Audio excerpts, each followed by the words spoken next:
Episode 31 to 40। Aarav अपनी आंखों से इशारा करके नीरज से पूछता है, आखिर यह इंसान कौन है? मैनेजर भी समझ गया था आरव उससे क्या पूछना चाहता है। वह तुरंत आरव को बताते हुए कहता है, युवराज, यह पटेल ग्रुप के सीईओ है। इनका नाम दिनकर पटेल है। आज यह मेरे पास एक बिजनेस डील के लिए आए थे। नीरज सिर्फ अप्सरा फैशन क्लॉथिंग का मैनेजर नहीं था, बल्कि वह इस सिल्वर प्लाजा को भी ऑपरेट करता था, जिस वजह से नीरज को बहुत बड़े बड़े लोग जानते थे। उनमें से एक पटेल ग्रुप के सीईओ दिनकर पटेल भी थे। और अब नीरज अपनी सिल्वर प्लाजा ब्रांच को और बहुत सी जगहों पर फैलाना चाहता था। इससे नीरज की पोजीशन सिंह ग्रुप में और ज्यादा मजबूत हो सकती है, और नीरज के ऐसा करने से सिंह ग्रुप को तो फायदा होगा ही। नीरज की बात सुन आरव अपनी आंखें बंद करके इस ग्रुप के बारे में सोचता है।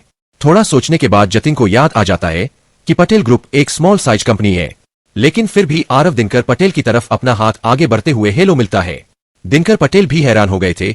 उन्हें विश्वास नहीं हो रहा था कि पूरे सिंह ग्रुप का अध्यक्ष उससे हाथ मिला रहा है। दिनकर पटेल भी तुरंत अपने हाथ को आगे बढ़ते हुए आरव से हाथ मिलाता है। फिर आरव अपनी जगह पर खड़ा होता है और नीरज को केबिन में चलने का इशारा कर देता है। नीरज भी आरव की बात समझ गया था। वह भी उसके साथ केबिन में चलने लगता है। केबिन में जाने से पहले आरव स्नेहा की तरफ देखता है और उसकी तरफ देखते हुए उससे कहता है, स्नेहा, मैं केबिन में जा रहा हूं। अगर तुम्हारी शॉपिंग खत्म हो जाए और मैं बाहर ना आऊं तो अंदर केबिन में आ जाना। स्नेहा आरव की बात सुन हैरान हो गई थी, लेकिन सबसे ज्यादा हैरान शोरूम में काम करने वाली लड़कियां हो गई थी। उन्हें विश्वास नहीं हो रहा था कि कोई उनके बॉस के सामने इस तरह से ऑर्डर भी दे सकता है।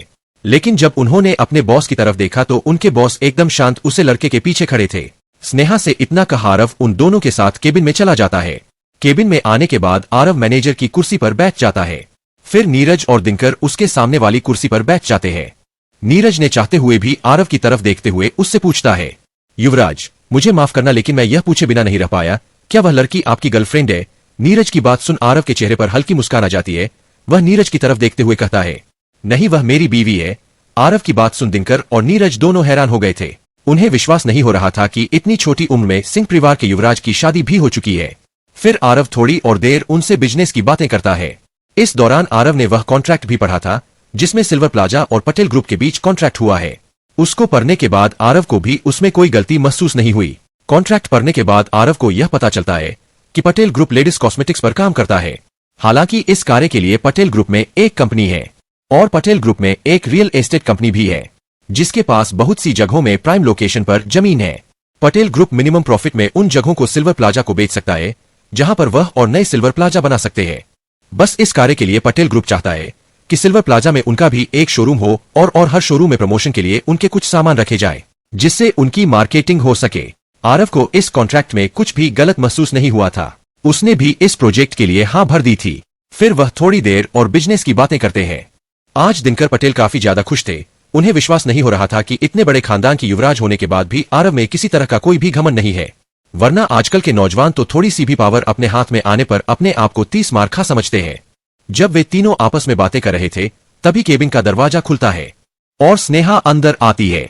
जैसे ही वे तीनों स्नेहा को अंदर आता देखते हैं तो नीरज और दिनकर पटेल तुरंत उसकी तरफ देखते हैं। आरव को सिंह परिवार का युवराज तो ऐसे ही कहा जाता है, लेकिन उसके दादाजी की मौत के बाद वह सिंह परिवार का राजा बन चुका था। इस तरह अगर देखा जाए तो स्नेहा सिंह परिवार की रानी थी। इसलिए जैसे ही दिनकर और नीरज स्नेहा को देखते हैं तो उनके सम्मान में वह अपनी गर्दन नीचे कर लेते हैं और कुछ भी बोलने की हिम्मत नहीं करते। लेकिन अंदर आने के बाद स्नेहा ने जो दृश्य देखा, वह दृश्य देखकर वह काफी ज्यादा हैरान हो गई थी, क्योंकि मैनेजर की कुर्सी पर मैनेजर नहीं बल्कि उसका पति आरव बैठा था। वह कुछ भी सोच समझ नहीं पा रही थी। तभी आरव उसकी तरफ देखते हुए कहता है, क्या तुम्हें जो चाहिए था तुमने वह खरीद लिया? आरव की बात सुन स्नेहा तुरंत अपनी गर्दन को हिला देती है। स्नेहा का आज का यह पहला कार्य था जो बिना किसी परेशानी के पूरा हुआ था। स्नेहा की हाँ सुन आरव जाने के लिए खड़ा होता है। आरव को खड़ा होता देखकर दिनकर और नीरज भी तुरंत खड़े हो जाते हैं। फिर आरव नीरज और दिनकर दोनों से कॉन्टेक्ट एक्सचेंज करता है। फिर वे चारों जैसे ही केबिन से बाहर आते हैं तो एक लड़की स्नेहा के पास आकर उससे कहती है, मैं आपका बिल। स्नेहा जैसे ही बिल को लेकर उसकी अमाउंट देखती है तो वह काफी ज्यादा हैरान हो जाती है, क्योंकि बिल पूरे 1.5 लाख रुपए का था। आरव स्नेह के हाथ से बिल ले लेता है। स्नेहा के हाव भाव को देखकर ही आरव समझ गया था बिल काफी ज्यादा है, लेकिन वह कुछ नहीं करता बल्कि बिल को लेकर नीरज को दे देता है। नीरज बिल को देखकर हैरान हो गया था कि इतने बड़े खानदान की बहू होने के बावजूद भी वह इतने से बिल को देखकर हैरान क्यों हो रही है। सिंह खानदान तो बहुत ज्यादा पैसे वाला खानदान है। अगर वह मुट्ठी भर भर कर भी नोट उड़ाए तो भी उसके पैसे खत्म नहीं होने वाले हैं। फिर नीरज को लगता है कि शायद स्नेहा को नहीं पता कि वह इतने बड़े खानदान की बहू है। नीरज आरव के हाव भाव को देखकर समझ जाता है कि युवराज ने अपनी पत्नी को भी नहीं बताया कि वह सिंह खानदान से है। इसलिए वह बिल लेकर तुरंत उस लड़की की तरफ देखते हुए कहता है, मैम को कोई भी बिल देने की जरूरत नहीं है। इतना कह वह उस लड़की को जाने का इशारा कर देता है। वह लड़की भी तुरंत नीरज का इशारा समझ वहां से चली जाती है। उस लड़की के जाने के बाद नीरज स्नेहा के पास आते हुए कहता है, मैम यह जगह आपके लिए बिल्कुल फ्री है। आप जब चाहे यहाँ पर आ सकती है और अपनी पसंदीदा ड्रेस ले सकती है। आपको कभी भी पेमेंट करने की कोई जरूरत नहीं है। मैनेजर की बात सुन स्नेहा हैरान हो जाती है। जैसे ही वह मैनेजर से कुछ कहने वाली होती है, तभी आरव बीच में बोलता है, स्नेहा जैसा तुम सोच रही हो वैसा बिल्कुल भी नहीं है। इनके कहने का मतलब है कि तुम्हें जो भी ड्रेस पसंद आए तुम ले जाना, पेमेंट में बाद में कर दूंगा। इतना कहने के तुरंत बाद आरव नीरज को अपनी आंख के कोने से देखता है। नीरज भी तुरंत आरव की बात में हाँ मिलाते हुए कहता है, हाँ मैम सर बिल्कुल ठीक कह रहे हैं। पेमेंट के बारे में तो हम बाद में डिस्कस करते रहेंगे। नीरज की बात खत्म होने के तुरंत बाद आरव नीरज की तरफ देखते हुए कहता है, ठीक है नीरज जी और दिनकर जी कभी बाद में मिलते हैं। इतना का आरव स्नेहा को लेकर चला जाता है। आरव के जाने के बाद नीरज और दिनकर पटेल भी एक दूसरे को देखते हैं और दिनकर भी नीरज से विदा लेते हुए वहां से चला जाता है। इस समय रुद्र गाड़ी चला रहा था और स्नेहा और आरव गाड़ी के पीछे बैठे हुए थे। स्नेहा आरव को अजीब तरह से देख रही थी। वह तुरंत आरव की तरफ देखते हुए उससे पूछता है, आरव आखिर तुम्हारी पहचान क्या है? मुझे माफ करना लेकिन मुझे पता है तुम्हें यह सवाल थोड़ा अजीब लगा होगा, लेकिन इतना तो तुम्हें भी पता होगा मैंने कभी भी तुम्हारी असल पहचान के बारे में नहीं जाना। और अगर कोई भी दादरी से तुम्हारी असल पहचान के बारे में पूछता तो दादाजी उनको कुछ भी नहीं बताते थे। लेकिन जब जब ऐसा होता था तो दादाजी के चेहरे पर डर साफ साफ दिखाई देता था। क्या तुम अब अपनी पत्नी को भी अपनी असल पहचान नहीं बता सकते? स्नेहा की बातों से विश्वास हो रहा था कि आज स्नेहा आरव की असली पहचान जानकर रहेगी। हालांकि आरव भी चाहता था कि वह स्नेहा को अपनी असल पहचान बता दे, लेकिन आरव यह भी जानता था कि यह समय स्नेहा को उसकी पहचान बताने का नहीं है। और रही बात स्नेहा के दादाजी धीरज कपूर की, तो आरव ने एक बार धीरज कपूर को फेस टू फेस सामने बैठकर धमकी दी थी। यह बात उसे समय की है जब धीरज कपूर ने बिजनेस वर्ल्ड में अपने पैर पसारने शुरू किए थे। जब बलदेव कुमार ने धीरज कपूर से कहा था कि वह उसके कामों में दखलंदाजी ना करे, लेकिन धीरज कपूर बलदेव कुमार की बातों को नजरअंदाज करते हुए बार बार ब्लैक कोबरा गैंग को टारगेट कर रहे थे। और जब यह बात आरव को पता चली थी तो आरव अपनी सिगरेट सुलगाते हुए कपूर इंडस्ट्रीज के अध्यक्ष के ऑफिस में पहुंच गया था। हालांकि उनके ऑफिस तक जाने के लिए बहुतों ने आरव को रोकने की कोशिश की, लेकिन जो आरव के सामने आ रहा था वह मौत के घाट उतरता जा रहा था। फिर एक लात के झटके के साथ आरव अध्यक्ष का दरवाजा खोलता है। अंदर आने के बाद आरव धीरज कपूर के सामने वाली कुर्सी पर बैठ जाता है। धीरज कपूर अचानक से आरव को अपने सामने देखकर काफी ज्यादा हैरान हो गए थे। वह तुरंत ऊंची आवाज में आरव को चिल्लाते हुए कहते हैं, आखिर कौन हो तुम और मेरे ऑफिस में ऐसे तुम्हें अंदर आने किसने दिया? धीरज का चेहरा इस समय गुस्से में तमतमा रहा था। धीरज की बात सुन आरव के चेहरे पर हंसी आ जाती है।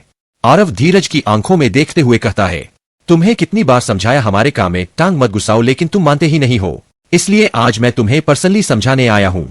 हमारी गैंग से दूर रहना, वरना अगली बार समझाने नहीं आऊंगा, सीधा उड़ाकर चला जाऊंगा। इतना कह आरव अपनी जगह से खड़ा होता है और कमरे से बाहर जाने लगता है। इस समय धीरज कपूर आरव की धमकी सुन पसीने में एकदम लथपथ थे।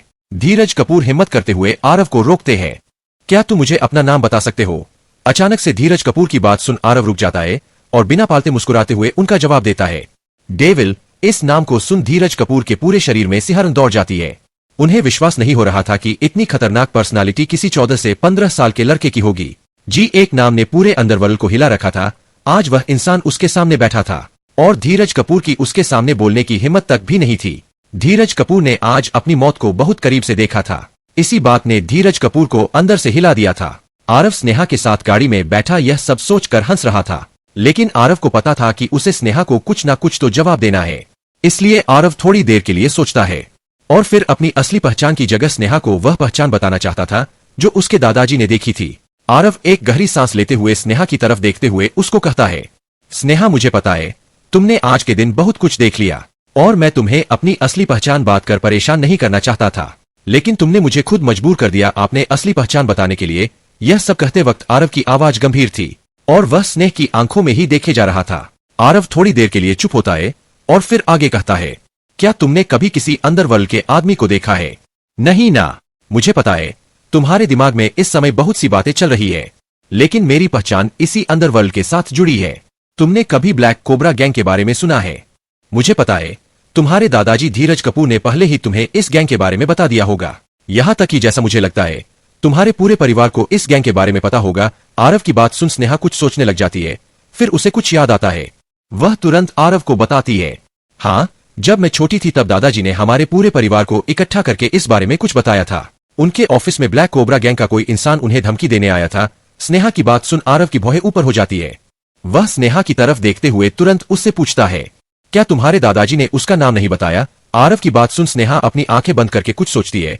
कुछ देर सोचने के बाद वह तुरंत कहती है, डेविल। हाँ, दादाजी ने हमें बताया था कि उसका नाम डेविल था। आरव गंभीरता से उसकी आंखों में देखते हुए कहता है, वो मैं ही था। आरव की बात सुन पहले तो स्नेहा काफी ज्यादा हैरान हो जाती है और फिर वह आरव की तरफ देखते हुए आप मुंह बनाते हुए कहती है, आरव क्या तुम्हें आज मैं ही मिला हूं? स्नेहा यह सब कहते हुए अपना मुंह बना रही थी और फिर जैसे ही उसने आरव का चेहरा देखा तो आरव का गंभीर चेहरा देखकर वह सोच में पड़ जाती है। फिर आरव दोबारा से स्नेहा से कहता है, मैंने तुम्हें अपना सच बता दिया। अब मेरी बातों पर विश्वास करना या ना करना यह सब तुम पर निर्भर करता है। स्नेहा से इतना कहने के बाद आरव रुद्र की तरफ देखते हुए कहता है, गाड़ी को कपूर इंडस्ट्रीज की तरफ ले लो। अचानक से गाड़ी की डायरेक्शन बदलवाने से स्नेहा आरव को अजीब तरह से देखती है, लेकिन आरव स्नेहा को नजरअंदाज करते हुए अपनी जेब से फोन निकलता है और अखिल को कॉल मिला देता है। सामने से जैसे ही कॉल उठाई जाती है तो अखिल की आवाज आती है, युवराज, कोई काम था क्या? मैं कपूर इंडस्ट्रीज की तरफ जा रहा हूं। तुम जल्द से जल्द वहां पर पहुंचो और सभी शेयरधारकों को इन्फॉर्म कर दो कि कंपनी का नया चेयरमैन मीटिंग के लिए आ रहा है और जो भी इंसान मीटिंग में नहीं पहुंचा उसे डायरेक्ट कंपनी से निकाल दिया जाएगा। आरव की बात सुन अखिल तुरंत कहता है, जी युवराज, मैं 10 मिनट में पहुंच रहा हूं। इतना कह आरव कॉल रख देता है। इस समय स्नेहा आरव को बड़ी अजीब तरह से देख रही थी। आरव भी उसके चेहरे को देखकर समझ गया था कि वह क्या सोच रही है, इसलिए आरव उसको बताते हुए कहता है, तुम सही सोच रही हो। तुम्हारी परिवार कंपनी के साथ या जो कुछ भी हो रही है सब मेरे कहने पर हो रहा है। आरव की इस बात को स्नेहा और ज्यादा हैरान हो जाती है। उसे विश्वास नहीं हो रहा था वह जिस आरव को जानती थी और जो आरव उसके सामने अपनी जुबान खोलने से डरता था, आज उसने उसके पूरे परिवार की कंपनी को ऐसी हालत में पहुंचा दिया। अगर उसने उस कंपनी से हाथ निकाल लिया तो उनकी कंपनी दिवालिया हो जाएगी और उसका पूरा परिवार रोड पर आ जाएगा। आरव की इस बात को सुन स्नेहा समझ गई थी कि आरव ने अभी भी उसको अपनी पूरी पहचान नहीं बताई है, लेकिन वह समझ नहीं पा रही थी कि आरव उससे अपनी पहचान क्यों छुपा रहा है। स्नेहा लगातार इस बारे में सोच रही थी। 20 मिनट के बाद उनकी गाड़ी कपूर इंडस्ट्रीज के सामने आकर रुक जाती है। फिर रुद्र, आरव और स्नेहा तीनों गाड़ी से उतरते हैं। उनके गाड़ी से उतरने के तुरंत बाद उनके सामने दौड़ते हुए एक इंसान आता है। यह और कोई नहीं बल्कि मैनेजर अखिल था और उसके सामने अपना सिर झुकाते हुए आरव को बताता है, युवराज, आपने मुझको जैसा कहा था मैंने बिल्कुल वैसा ही कर दिया है। सभी लोग आपका बोर्ड मीटिंग रूम में इंतजार कर रहे हैं। आरव अखिल से कुछ नहीं कहता बल्कि अपने शांत चेहरे के साथ अखिल के पीछे चलने लग जाता है। आरव के साथ साथ स्नेहा और रुद्र भी आने लग जाते हैं। मीटिंग रूम में इस समय कपूर खानदान के तीनों बेटे बैठे हुए थे। इस समय अमर कपूर और भूपेंद्र कपूर के दोनों बेटे भी मीटिंग में मौजूद थे। अमर कपूर के बेटे का नाम विश्वजीत कपूर था और भूपेंद्र कपूर के बेटे का नाम आयुष कपूर था। मीटिंग में 3 और लोग बैठे थे जो कपूर इंडस्ट्रीज के शेयरधारक थे, लेकिन सबसे कमाल की बात यह थी कि इन तीनों में से एक ऐसा भी इंसान था जिसे आरव जानता था। यह बीबीसी जनरल मैनेजर गोपाल भगत था। इसके पास भी कपूर इंडस्ट्रीज के कुछ % शेयर थे, जिस वजह से गोपाल भगत बोर्ड मेंबर बन गया था। तभी विश्वजीत कपूर अपने पिता अमर कपूर की तरफ देखते हुए कहता है, पिताजी, आखिर ऐसा कौन सा इंसान है जिसने हमें इतना लाचार बना दिया? मैंने तो कभी भी किसी ऐसे इंसान को नहीं देखा जो कपूर इंडस्ट्रीज को इस तरह अपने कदमों में ला सकता है। यहाँ तक कि मैं तो एक बार पिक्सल इलेक्ट्रॉनिक्स के मालिक अजय गर्ग से भी मिला था। उन्होंने भी मुझे काफी इज्जत देकर बात की थी। आखिर दिल्ली में ऐसा कौन सा परिवार है जो हमें टक्कर देने की हिम्मत करता है? इस समय अमर कपूर ने थोड़ी अंदर की खबर निकाली थी, जिससे उसे पता चला था कि कंपनी को टेक ओवर करने वाले अचानक से दिल्ली में बम फोड़ने वाला सिंह परिवार था। अमर कपूर ने कपूर खानदान की सारी ताकतों को लगा दिया था कि जिसके बाद उसे पता चला था कि सिंह परिवार का युवराज, जो इस समय सिंह परिवार का राजा बन चुका है, वह कपूर इंडस्ट्रीज को बर्बाद करने पर तुला हुआ है। अमर कपूर को यह बिल्कुल भी याद नहीं था कि उसने सिंह परिवार को कब नाराज किया और सिंह परिवार इतनी बुरी तरह से उनकी कंपनी के पीछे क्यों पड़ा हुआ है। यहाँ तक कि उन्होंने कपूर इंडस्ट्रीज की बागडोर दिल्ली ब्रांच के मैनेजर अखिल को दे दी थी और जब से उसे यह पता चला है कि सिंह परिवार उसकी कंपनी के पीछे पड़ा है तो वह काफी ज्यादा डर चुका था। अचानक से अपने बेटे की बात सुन अमर कपूर अपने ख्यालों से बाहर आता है और गंभीरता से विश्वजीत की तरफ देखते हुए कहता है, तुम जानना चाहते हो ना कि हमारी कंपनी के पीछे ऐसा कौन इंसान पड़ा है? तो सुनो, हम उसे नाराज करने की हिम्मत भी नहीं कर सकते। यहाँ तक कि दूसरे बड़े खानदान भी उसे अपना दुश्मन बनने से डरते हैं। हमारी कंपनी के पीछे सिंह परिवार लग चुका है। जब अचानक से सभी ने अमर कपूर के मुंह से सिंह परिवार का जिक्र सुना तो सभी लोग अंदर ही अंदर बहुत ज्यादा डर गए थे। उन सबको पता था कि 16 साल पहले किस तरह से सिंह परिवार के ऊपर हमला हुआ था, लेकिन फिर भी उस हमले को झेलकर सिंह परिवार सरवाइव कर चुका था। लेकिन उस हमले के बाद सिंह परिवार छिपकर ही अपने सभी कार्य करता था। लेकिन यूं अचानक से ओपनली सिंह परिवार के बिजनेस वर्ल्ड में एंटर करते देख सभी परिवार बहुत ज्यादा डर गए थे। उन सभी को पता था कि सिंह परिवार के सिर्फ बिजनेस वर्ल्ड में ही नहीं बल्कि पॉलिटिक्स और मिलिट्री कनेक्शन भी बहुत ज्यादा स्ट्रांग है। और सिंह परिवार का जो नया राजा बना है उसने तो पूरी मीडिया के सामने यह कह दिया है, अगर किसी परिवार ने उसके परिवार के ऊपर आंख उठाने की कोशिश की तो उसके पूरे परिवार को मिटा दिया जाएगा। उसे स्टेटमेंट ने पूरे बिजनेस वर्ल्ड को हिला कर रख दिया था। भले ही कोई कितना ही ताकतवर परिवार क्यों ना हो, लेकिन वह यूं ओपनली धमकी नहीं देता था। सभी को पता है कि सिंह परिवार के राजा का रुतबा एकदम प्रधानमंत्री के जैसा होता है। लेकिन 16 साल पहले सिंह परिवार पर हमला करके किसी ने सिंह परिवार के रुतबे पर बहुत ठेस पहुंचाई थी। लेकिन सिंह परिवार ने पिछली बार की तुलना में कई गुना ज्यादा ताकतवर होकर कमबैक किया, जो सभी परिवारों को डराने के लिए काफी था। सभी लोग मीटिंग रूम में इसी बारे में बात कर रहे थे। लेकिन जैसे ही गणेश भक्त को यह बात पता चली कि कपूर इंडस्ट्रीज के पीछे सिंह ग्रुप पड़ा हुआ है, तो अचानक से उसके दिमाग में उस जवान लड़के की इमेज उभर आ गई थी, जिसके बैंक कार्ड में 10,000 करोड़ की संपत्ति थी। उसे लड़के की बैंक कार्ड की डिटेल देखकर वह समझ गया था कि यह सिंह परिवार का युवराज है। जब वह इस बारे में सोच रहा था तभी मीटिंग रूम का दरवाजा खुलता है और मीटिंग रूम में 4 लोग अंदर आते हैं। सबसे पहले मीटिंग रूम में एंटर करने वाला सिंह ग्रुप के दिल्ली का ब्रांच मैनेजर अखिल अंदर आता है। उसके पीछे पीछे एक इंसान अंदर आता है, जिसकी निगाह देखकर ऐसा लग रहा है जैसे किसी सांप की निगाह है जो सब कुछ रिकॉर्ड कर रहा हो। वह लड़का देखने में 20 साल के आसपास का लग रहा था। लेकिन उस लड़के के बाद जो लोग अंदर आते हैं उन्हें देखकर कपूर परिवार के सभी लोग हैरान हो गए थे। उन्हें उम्मीद नहीं थी कि मीटिंग रूम में उनका निकम्मा दामाद और उनकी सबसे खूबसूरत बेटी, जिसको मिस दिल्ली कहा जाता है, वह अंदर आएगी। लेकिन इस बार स्नेहा की आंखों में अपने परिवार के लिए जरा सी भी हमदर्दी नहीं थी।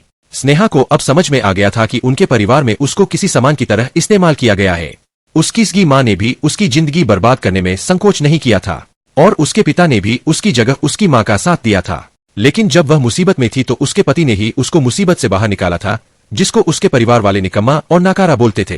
उन दोनों को अंदर आता देखकर अमर कपूर तुरंत अपनी जगह से खड़ा होता है और आरव की तरफ देखते हुए गुस्से में कहता है, तुम्हारी हिम्मत कैसे हुई कपूर परिवार की कंपनी में पैर रखने की? तुम जल्दी से अपना बोरिया बिस्तर समेटो और यहाँ से निकले, वरना तुम्हारी सेहत के लिए अच्छा नहीं होगा।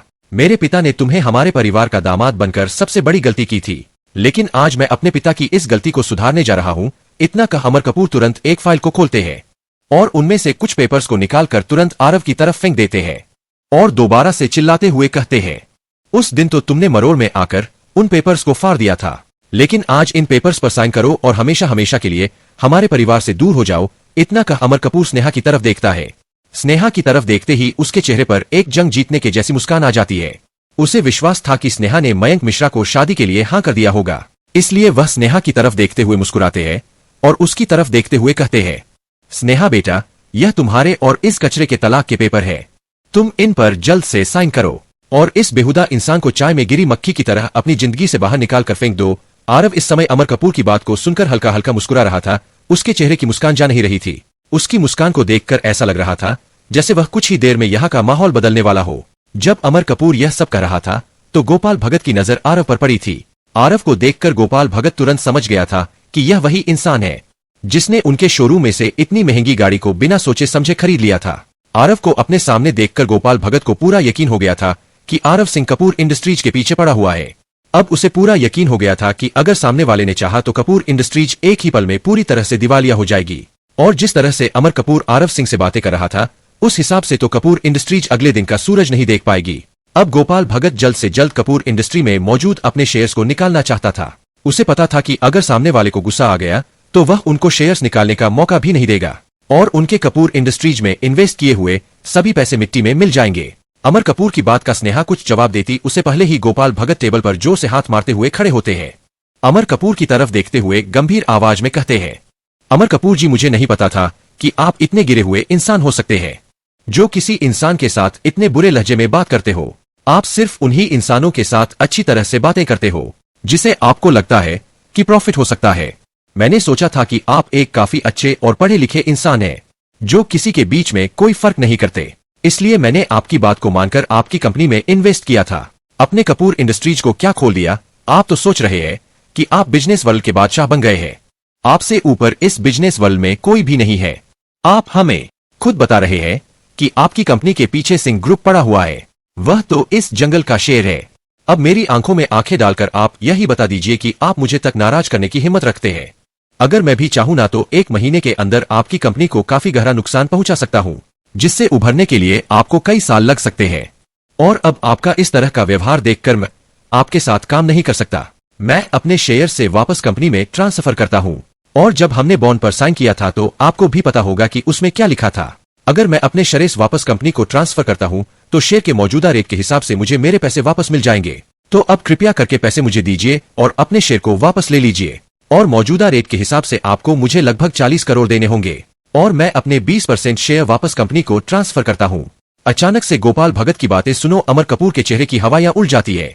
उसे विश्वास नहीं हो रहा था कि बीसीसी का जनरल मैनेजर इतना नाराज कैसे हो गया। यह तो उनके परिवार का मामला था ना। लेकिन अमर कपूर की इतनी औकात नहीं थी कि वह गोपाल भगत को उल्टा जवाब दे सके। वही सभी लोग भी गोपाल कपूर की बात सुन हैरान हो गए थे। जब बाकी के दोनों शेयरधारकों ने देखा गोपाल भगत अपने शेयर से इस कंपनी से निकल रहा है तो वह भी अपने शाह रेस दोबारा से कंपनी को ट्रांसफर करने के लिए तैयार हो जाते हैं। जब अमर कपूर ने यह देखा कि सभी शेयरधारक उनसे नाराज हो रहे हैं तो वह शांत हो जाते हैं। उनका चेहरा इस समय एकदम सफेद पड़ चुका था। अपने पिता को ऐसे शांत बैठते देखकर विश्वजीत कपूर तुरंत खड़ा होता है और गोपाल भगत की तरफ देखते हुए गुस्से में कहता है, अंकल आप ऐसा नहीं कर सकते, वरना मैं आपको हमारी कंपनी से बाहर नहीं जाने दूंगा। विश्वजीत कपूर की बात सुन गोपाल भगत उसकी तरफ देखते हैं और मुस्कुराते हुए कहते हैं, हम बोला जवानी का जोश भी बोला। अपने बाप से पूछ, तेरे बाप की भी औकात नहीं है जो मुझसे इस तरह से बात कर ले। चुपचाप अपनी जगह पर बैठ जा, वरना मेरा तो पता नहीं लेकिन तू इस कंपनी से सही सही सलामत अपने घर पर नहीं जा पाएगा। गोपाल भगत की बात सुन अमर कपूर दांत पीसने लग जाते हैं। लेकिन उनकी सच में औकात नहीं थी कि वह गोपाल भगत के सामने अपना मुंह खोले। इसलिए वह तुरंत अपनी जगह से खड़े होते हैं और अपने बेटे के चेहरे पर थप्पड़ मारते उसे वापस उसकी कुर्सी पर बैठा देते हैं। जब आरव देखा है कि पूरा माहौल शांत हो गया है तो आराम से चुपचाप जाकर अध्यक्ष की कुर्सी को खींचता है और उसके ऊपर बैठ जाता है, जिसके तुरंत बाद अखिल और रुद्र दोनों उसके बगल में आकर खड़े हो जाते हैं। फिर आरव सभी को देखा है और काफी शांति से कहता है, आप सब में से किसी को भी अपने शेयर कंपनी को दोबारा बेचने की जरूरत नहीं है। अब यह कंपनी कपूर परिवार के हाथ में नहीं है जो इसे कंट्रोल करते हैं, बल्कि अब यह कंपनी सिंह ग्रुप का एक हिस्सा है। और मैं आप सबको बता देना चाहता हूं कि सिंह परिवार के युवराज ने मुझे खुद इस कंपनी का नया चेयरमैन घोषित किया है। और अगर किसी को विश्वास नहीं हो रहा है तो आप सिंह ग्रुप के दिल्ली ब्रांच मैनेजर अखिल से पूछ सकते हैं। मैंने देखा कि शेयर धारकों के पास 40% शेयर है और सबसे ज्यादा शेयर कपूर परिवार के पास थे। मैंने कपूर परिवार के शेयर्स को भारी कीमत में खरीद लिया है, इसलिए अब कपूर परिवार का इस कंपनी में कोई भी रोल नहीं है। और अगर मेरी बातों को कपूर परिवार अच्छी तरह से समझ रहा है तो ठीक है, नहीं तो मुझे युवराज को तकलीफ देने की जरूरत पड़ेगी। जब गोपाल भगत ने आरव की बात सुनी तो वह शांत हो गया था। अब वह अपने शेयर को कपूर इंडस्ट्रीज को दोबारा से ट्रांसफर नहीं करने वाला था। वही बाकी के शेयर धारकों को भी समझ में आ गया था। अगर यह कंपनी सिंह ग्रुप के अंदर है तो यह जरूर आगे चलकर बहुत प्रॉफिट करने वाली है और उनको भी बहुत ज्यादा मुनाफा होगा। इसलिए उन्होंने भी अपना मन बदल लिया था। लेकिन अपनी बातों से ही आरव ने बिना हाथ उठा कपूर खानदान के चेहरे पर थप्पड़ मार दिया था। वही गोपाल भगत भी आरव की बात सुन हैरान हो गए थे। उसे पता था कि सामने वाला ही युवराज है, लेकिन जब युवराज खुद अपनी पहचान छुपाना चाहता है तो आखिर वह कौन हो सकता है जो उसकी पहचान को उजागर करे। वही आरव को भी पता था कि वह पर्सनली कभी भी यहाँ पर नहीं आएगा। जब वह अपने सिंह ग्रुप के ऑफिस में ही नहीं जाता तो वह यहाँ पर आकर क्या करेगा। उसने तो यह कंपनी इसलिए खरीदी है ताकि वह अपनी असली पहचान दूसरी पहचान से छुपा सके। अगर वह अपनी असली पहचान का इस्तेमाल करता है तो बहुत से लोगों की आंखों में खटक सकता है। इस समय कपूर खानदान में आरव की जितनी बेइज्जती की थी, आरव ने एक ही पल में कपूर खानदान को अपने पैरों तले रौंदकर ब्याज समेत अपना भुगतान करवा लिया था। तभी कपूर खानदान के दूसरे बेटे भूपेंद्र कपूर की नजर आरव के पीछे खड़ी स्नेहा पर जाता है। स्नेहा को देखकर उन्हें बचाने की कुछ उम्मीद नजर आ रही थी। भूपेंद्र कपूर तुरंत अपनी जगह से खड़े होते हैं और स्नेहा की तरफ देखते हुए बड़े ही प्यार से कहते हैं, स्नेहा बेटा समझाओ ना अपने पति को, उसको देखो ना उसने हमारे परिवार को कैसे मिट्टी में मिला दिया है। अगर देखा जाए तो वह हमारे परिवार का ही दामाद है और उसकी जो पहचान सबके सामने जाएगी वह हमारे परिवार के थ्रू ही जाएगी। इसलिए उसको बोलो ना हमें हमारी कंपनी से बाहर नहीं निकले। भूपेंद्र कपूर की बात सुन स्नेहा के पिता संजीव कपूर भी स्नेहा की तरफ देखते हुए बड़ी ही गंभीरता से कहते हैं, देखो स्नेहा मुझे नहीं पता इसने तुम्हें क्या पट्टी पढ़ाई है, लेकिन मुझे इतना जरूर पता है कि तुम इसके साथ रहकर अपनी जिंदगी बर्बाद कर रही हो। मैंने तुम्हें पहले भी कहा था कि तुम मयंक मिश्रा के साथ शादी कर लो, तुम्हारी पूरी जिंदगी मजे में कटेगी और फिर तुम्हें इस जैसे लोगों के मुंह भी नहीं लगना पड़ेगा। और अब मैं सिर्फ तुमसे इतना कहना चाहता हूँ कि अगर तुम अपने इस पति को रोक सकती हो तो रोक लो, वरना मैं तुम्हें अपने परिवार से बेदखल करने के लिए एक पल भी नहीं सोचूंगा। फिर भले ही मेरे पास मेरा खुद का कोई बेटा ना हो, लेकिन मेरे भाई के बेटे हैं जो मुझे बिल्कुल एक पिता की इज्जत देते हैं।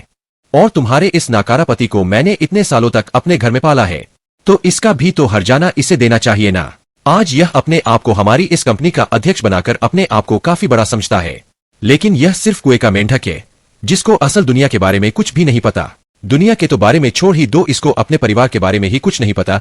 संजीव कपूर आगे कुछ बोलता उससे पहले ही आरव को अब गुस्सा आ गया था। आरव गुस्से में चिल्लाते हुए उसकी तरफ देखते हुए कहता है, संजीव कपूर बस बहुत हुआ, अब तक मैं तेरी इसलिए सुन रहा था क्योंकि तू मेरी पत्नी का बाप है।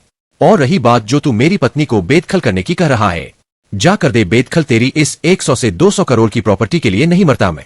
तेरे इस पूरे खानदान को एक चेक फाड़ कर बिना TDS काटे जेब में रख सकता हूँ। और जो मेरे खानदान के बारे में तू इतना भौंक रहा है ना, धीरज कपूर तो मर गया, वरना जाकर पूछता अपने बाप से। तेरे बाप की भी औकात नहीं थी मेरी आंखों में आंखें डालकर बात करने की, वो तो मेरी याददाश्त चली गई थी। इसी बात का फायदा उठाकर तेरे बाप ने अपनी पोती से मेरी शादी कराई थी, वरना तुम्हारे जैसा परिवार तो मेरे जूते साफ करने के लायक भी नहीं है। और जो तू बार बार मेरे परिवार के बारे में टोंट मारता रहता ना, आज सुन मेरा परिवार कौन है। सिंह परिवार के बारे में सुना है, सिंह परिवार का राजा हूं मैं। पूरे भारत में मुझे युवराज आरव सिंह के नाम से जानते हैं। अब बोल तेरी औकात मेरे सामने खड़े होने की। और अपने अपने बाप से पूछता उसको धमकाने वाला डेविल था कौन। मेरी ताकत के बारे में जानना चाहता है ना, तो सुन ब्लैक कोबरा गैंग मेरे नीचे काम करती है। कभी नाम सुना है डेविल का, जिसके नाम से लोगों के प्राण पखेरु उड़ जाते हैं। अंडरवर्ल्ड में जिसका दबदबा है, जिसके नाम से बड़े बड़े बिजनेसमैन कांपते हैं, वो हूं मैं। और मेरे रुतबे की बात करता तो मेरे सामने बड़े बड़े मंत्री भी सर झुका के बात करते हैं। ये रुतबा है मेरा। और जो तू बार बार मुझे नकारा निकम्मा बोलता रहता ना, अब बोलना मुझे नकारा, बोलना मुझे निकम्मा। आरव को इस समय इतना ज्यादा गुस्सा आ रहा था कि आरव गुस्से में रुद्र को आर्डर देते हुए कहता है, रुद्र कपूर खानदान में से मुझे कोई भी अपने पैरों पर खड़ा नहीं दिखना चाहिए। आरव का ऑर्डर मिलने के तुरंत बाद रुद्र बिजली की तेजी से आगे बढ़ता है और कुछ ही पलों में कपूर खानदान के मर्दों के पैर टूटे हुए थे। वे सभी दर्द के मारे जोर जोर से चिल्ला रहे थे। उनकी इस तरह की दयनीय स्थिति देखकर स्नेहा को उन पर दया आने लगती है, खासकर अपने पिता पर। लेकिन सारी गलती उसके पिता की ही है। अगर उनके पिता आरव को इतना ज्यादा गुस्सा नहीं दिलाते तो शायद आज वह अपने पैरों पर खड़े होते। वही स्नेहा भी अब समझ गई थी कि आरव की असली पहचान क्या है। जब आरव का गुस्सा शांत होता है तो उसे याद आता है कि उसने गुस्से में कितनी बड़ी गलती कर दी है। उसने सबके सामने अपनी पहचान को उजागर कर दिया है। हालांकि गोपाल भगत को पहले ही आरव की असली पहचान के बारे में पता था। वही आरव की असली पहचान को सुनकर कपूर खानदान के पैरों तले से जमीन खिसक जाती है। आरव की असली पहचान को सुनकर उन्हें समझ में आ जाता है कि सिंह परिवार आखिर क्यों उनकी कंपनी के पीछे पड़ा। उन्हें अपनी गलती पर बहुत ज्यादा पछतावा हो रहा था। आज तक जिस लड़के को नाकारा निकमा समझते रहे, वह तो इतना बड़ा आदमी है कि उसके सामने बड़े बड़े लोग भी अपना सिर झुकाकर बात करते हैं। उसकी असली पहचान को सुन उन्हें पता चल गया था कि उसे लड़के के सामने वह एक चींटी से ज्यादा कुछ भी नहीं है। लेकिन तभी उन्हें एक और बात याद आती है कि आरव ने उन्हें क्या कहा था, ब्लैक कोबरा गैंग को वह ही ऑपरेट करता है। इसका मतलब उसका ब्लैक कोबरा गैंग से डायरेक्ट लिंक है।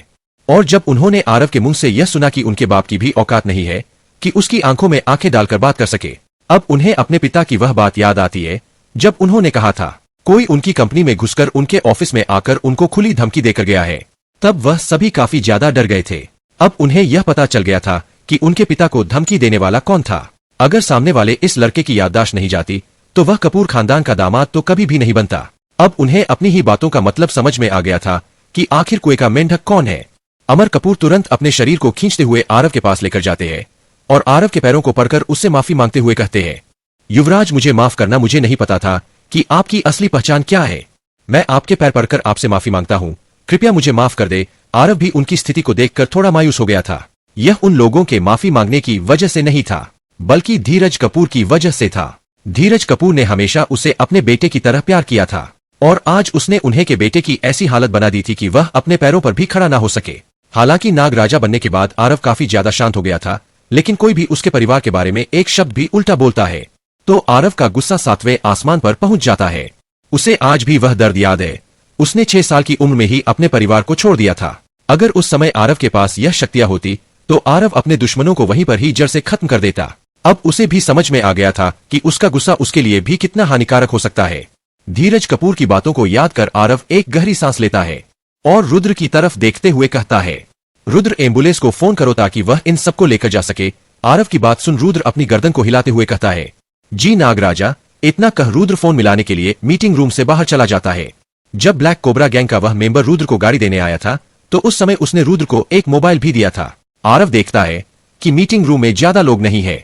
कपूर खानदान के पास लोग और 3 शेयरधारक, और उन सब की तरफ देखते हुए गंभीरता से कहता है, मैं आशा करता हूं कि आप सब मेरे इस रहस्य को रहस्य ही रखेंगे। आरव की इस बात को सुन गोपाल भगत के साथ आए हुए दोनों लोग अपनी गर्दन को हिला देते हैं। यह दोनों भी दिल्ली के जाने माने बिजनेसमैन थे।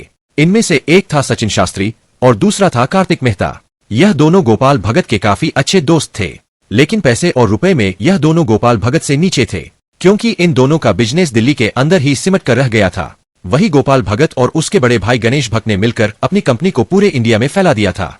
उन दोनों ने मिलकर बीसीसी को इंडिया की सबसे बड़ी कार सेलिंग कंपनी बना दिया था। इस कंपनी के पास भारत में चलने वाली छोटी से लेकर बड़ी से बड़ी गाड़ी भी थी।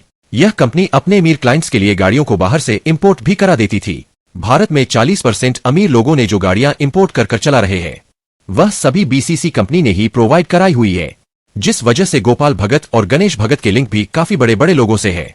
वहीं Sachin Shastri mega pharma company का सीईओ था। इस कंपनी की पकड़ दिल्ली के फार्मा सेक्टर में काफी मजबूत थी।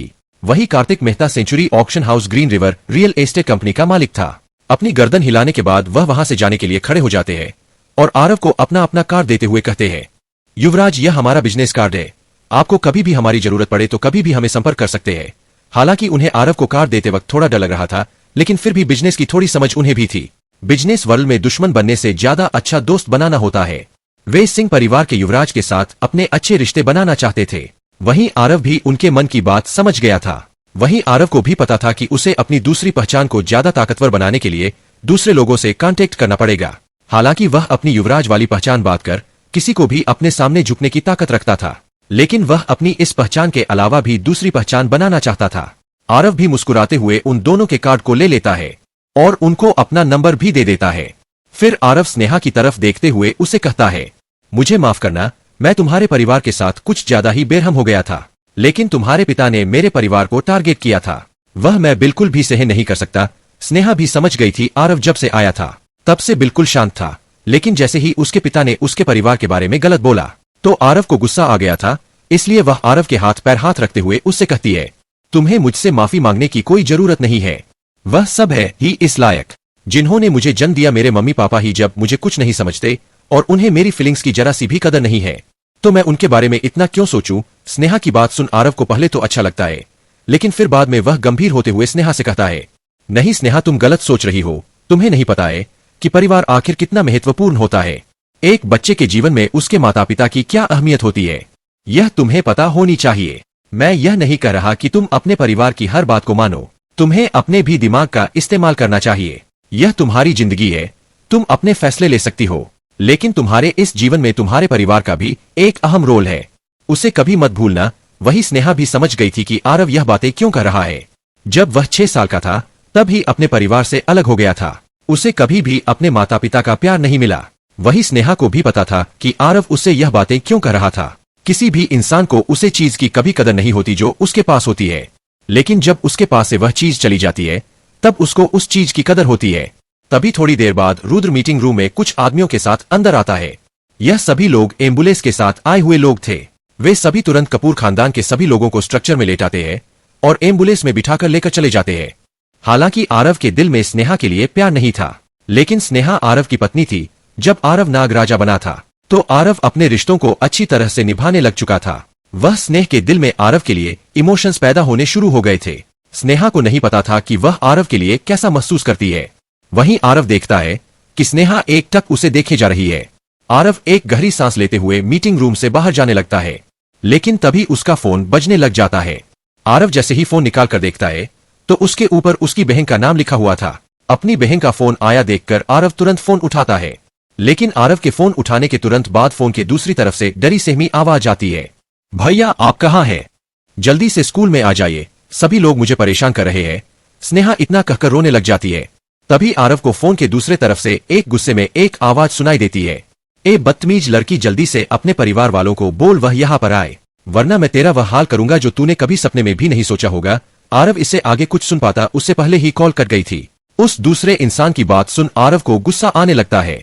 हालांकि आरव तुरंत अपने गुस्से को शांत करता है। उसे पता था कि अब थोड़ी देर पहले उसने गुस्से में क्या कर दिया था। आरव एक गहरी सांस लेता है और सोचता है कि इस मामले को कैसे आसानी से सुलझाया जा सकता है। आरव तुरंत फोन निकलता है और एक इंसान को फोन कर देता है। अगले ही पाल जैसे ही फोन उठाया जाता है तो एक भारी आवाज सुनाई देती है। Yes, who is this? उसे आवाज को सुन आरव कहता है, मैं आरव, जल्दी से दिल्ली कॉन्वेंट स्कूल के चेयरमैन को लेकर उनके स्कूल में पहुंचो। दूसरी तरफ वाले इंसान ने जैसे ही आरव का नाम सुना तो उसका व्यवहार तुरंत बदल जाता है। आरव की बात सुन वह आरव से कहता है, जी युवराज। इस बात को सुन आरव ने तुरंत कॉल को रख दिया था और रुद्र की तरफ देखते हो तुरंत कहता है, गाड़ी को दिल्ली कॉन्वेंट स्कूल की तरफ लो। आरव को इतना परेशान देखकर स्नेहा तुरंत उसके पास आते हुए उससे पूछती है, आखिर आरव ऐसा क्या हो गया जिससे तुम इतने परेशान हो गए हो? आरव स्नेहा के सवाल का कोई जवाब नहीं देता बल्कि उससे कहता है, तुरंत मेरे साथ चलो। इतना कह आरव स्नेहा का हाथ पकड़कर बिल्डिंग से बाहर जाने लगता है। आरव का ऑर्डर मिलने के तुरंत बाद रुद्र गाड़ी लेने को निकल गया था।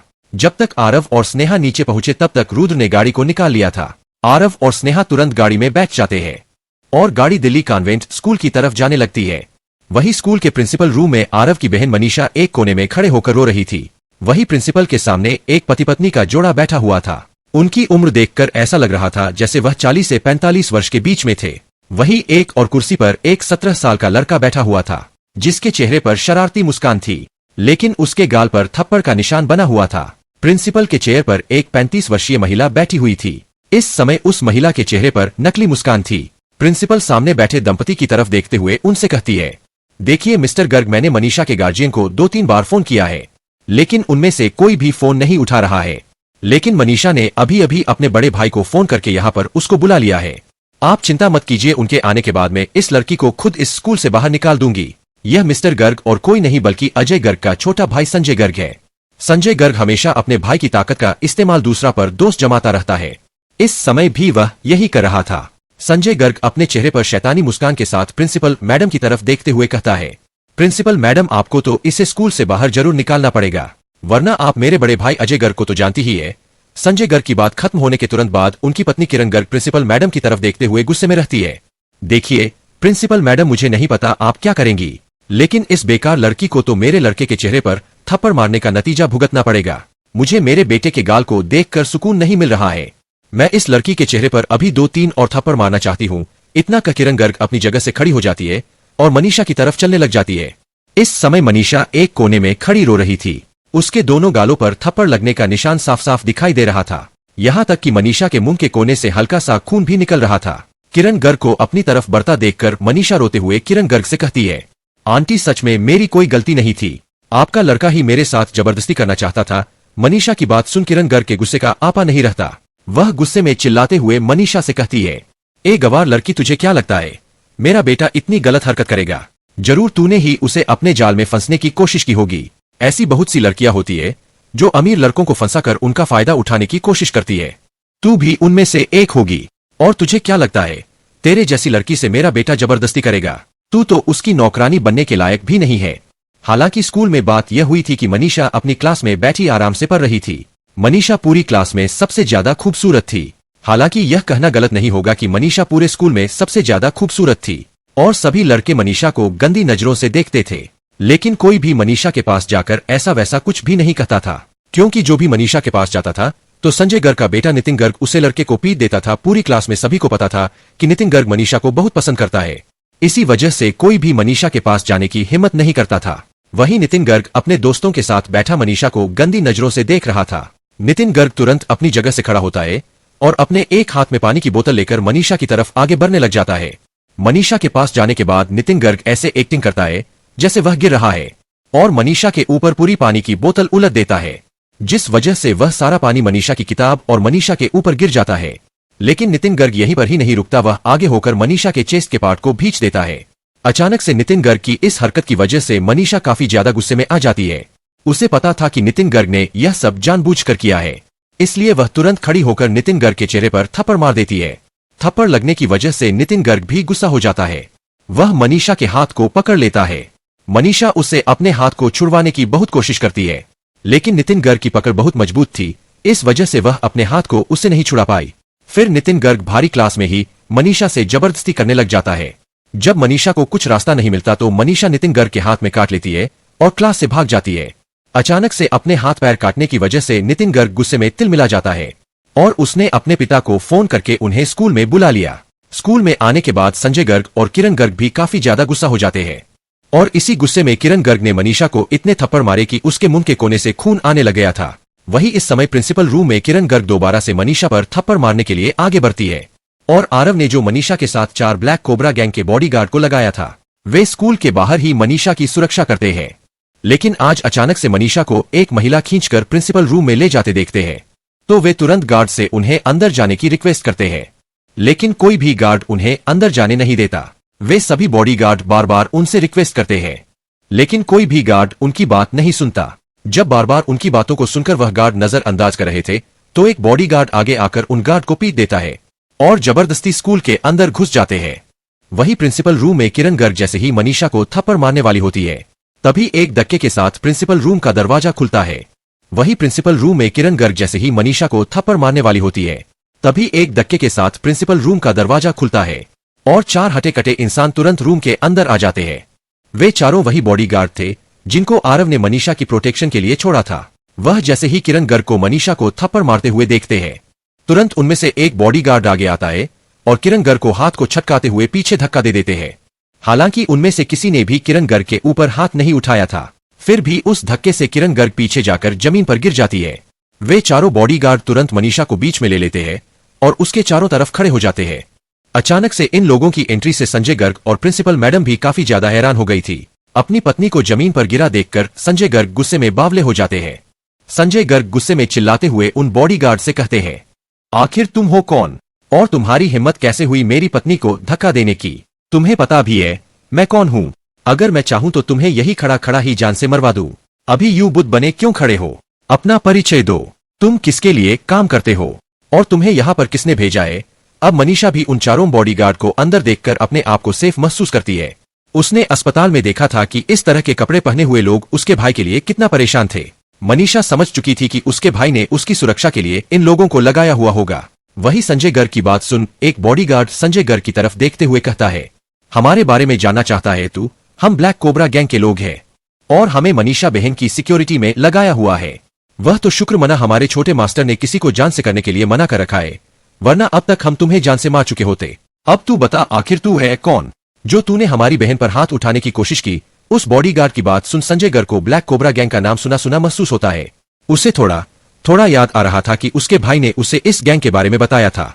वही प्रिंसिपल मैम को भी ब्लैक कोबरा गैंग के बारे में ज्यादा कुछ नहीं पता था, लेकिन अपने सामने इतने खतरनाक 4 लोगों को देखकर वह थोड़ा डर गई थी। उसे पता था कि भले ही यह गैंग कोई छोटी गैंग बैंग हो, लेकिन वे जिस तरह से संजय गर्ग को धमका रहे थे उससे साफ साफ पता चल रहा था संजय गर्ग उनके लिए कुछ भी नहीं है।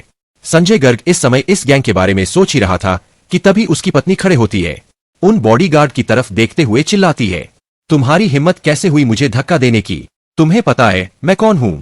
मेरा नाम किरण गर्ग है, किरण गर्ग, और मेरे पति अजय गर्ग के छोटे भाई संजय गर्ग है, जो तुम्हें यही खड़े खड़े ही खत्म करने की ताकत रखते हैं। तुम अब भले ही किसी भी गैंग के हो, लेकिन अब मेरे पति तुम्हें जिंदा नहीं छोड़ेंगे। किरण गर्ग अभी उन बॉडीगार्ड को धमकी दे रही थी और संजय गर्ग इस गैंग के बारे में सोच रहे थे। तभी उसे अपने भाई की पूरी बात याद आ जाती है जो अजय गर्ग ने उसे कही थी। अजय गर्ग ने कहा था, कभी भी ब्लैक कोबरा गैंग के किसी भी आदमी को धमकाने की कोशिश मत करना। उसे गैंग का सबसे कमजोर आदमी भी हमारे पूरे परिवार को खत्म करने के लिए सक्षम है। वह गैंग बुल गैंग से भी ज्यादा खतरनाक है। अपने भाई की इस बात को याद आते ही संजय गर्ग काफी ज्यादा हैरान हो जाते हैं और उससे कई गुना ज्यादा उनके चेहरे पर डर था। उनके चेहरे के डर को कोई भी साफ साफ देख सकता था। डर के मारे तो उनका गला तक सूख गया था। और जब संजय गर्ग देखता है कि उसकी पत्नी उन्हें धमका रही है तो उसकी जान लगभग हलक तक आ गई थी। वह तुरंत अपनी पत्नी के पास जाता है और उसे चुप कराते हुए कहता है, अरे चुप हो जाओ, क्यों इतना गुस्सा हो रही हो? गुस्सा सेहत के लिए हानिकारक होता है। तुम चुपचाप वहां पर जाकर बैठो, मैं इस मामले को देखता हूँ। किरण गर्ग अपने पति के बदले हुए चेहरे को नहीं देखती, बल्कि उसे लगता है कि अब उसके पति उसकी बेइज्जती का बदला लेने वाले हैं।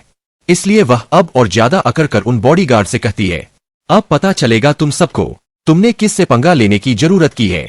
मेरे पति अब तुम्हें एक अच्छा सा सबक जरूर सिखाएंगे। किरण गर्ग की इन बातों को सुनकर संजय गर्ग का चेहरा डर के मारे एकदम सफेद हो गया था। वह तुरंत अपनी पत्नी को अपनी तरफ खींचते हुए उसके चेहरे पर एक जोरदार थप्पड़ रसीद देते हैं। किरण गर्ग संजय गर्ग की इस हरकत के लिए तैयार नहीं थी। किरण गर्ग ने उम्मीद नहीं की थी कि उसके पति उसको ही थप्पड़ मार देंगे, लेकिन संजय गर्ग यहीं पर ही नहीं रुकते, बल्कि चिल्लाते हुए किरण गर्ग से कहते हैं, चुप हो जा मेरी मां, चुप हो जा। क्यों हमारे पूरे परिवार की कब्र खोदने में लगी हुई है? तुम्हें पता भी है सामने वाले की पहचान क्या है? अगर इन्हें गुस्सा आ गया तो हमारा पूरा खानदान बर्बाद हो जाएगा। यह गैंग एक समय में दिल्ली की सबसे टॉप की गैंग थी। इनके लिए हमारा परिवार एक चींटी से ज्यादा कुछ नहीं है। संजय गर्ग की बात सुन किरण गर्ग काफी ज्यादा हैरान हो जाती है। उसने कभी भी अंडरवर्ल्ड की ताकतवर गैंग के बारे में नहीं सुना था।